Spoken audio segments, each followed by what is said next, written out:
আমি সরকারি বিল পাসের সাথে জড়িত, একটা সরকারি চাকরি করি। যে কোনো বিল আমার অফিসে আসার পর বিলটি পরিশোধের জন্য 10 কর্মদিবস সময় নির্ধারণ করা আছে, কিন্তু আমার অফিসে বিল আসার সাথে সাথে বিলের অর্থ প্রাপকও আমার অফিসে চলে আসে। অর্থাৎ আজকে আমার অফিসে বিল আসছে, আজকে ওনার বিল পরিশোধ করে দিতে হবে, করে দিতে। এখন আমার প্রশ্ন হলো, আমার অফিসে বিল আসার পর আমার 10 কর্মদিবসের পরিবর্তে 1 কর্মদিবস বা কর্ম সময়ে বিল পরিশোধ করা হলে এটা আমার উপরে জুলুম করা হবে কি না?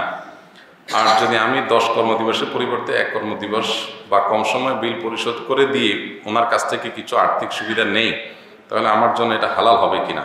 কারণ বিল পরিশোধের জন্য আমার অফিসের অনেক কাজ করতে হয়, যে কাজগুলো করতে আমার মাথায় অনেক প্রেশার নিয়ে করতে হয়, আমি রিল্যাক্সে কাজটা করতে পারি না। প্রথম কথা হলো যে নিয়ম অনুযায়ী যদি 10 কর্মদিবসে বিল পরিশোধ করার কথা থাকে, তাহলে আপনি 10 কর্মদিবসে বিল পরিশোধ করবেন। যদি প্রসেস হয়ে রেডি হয়ে যায় 1 কর্মদিবসের মধ্যে, তাহলে দেওয়াতে যদি অফিসিয়াল নিয়মে কোনো নিষেধাজ্ঞা না থাকে আপনি দিতে পারেন, তিনিও চাইতে পারেন। কিন্তু তার তাড়া আছে, সেজন্য আপনি এক্সট্রা প্রেশার নিয়ে কাজ করেছেন, সেজন্য আপনি অতিরিক্ত টাকা নেবেন, এটা হারাম হবে, এটা জায়েজ হবে না। কেন?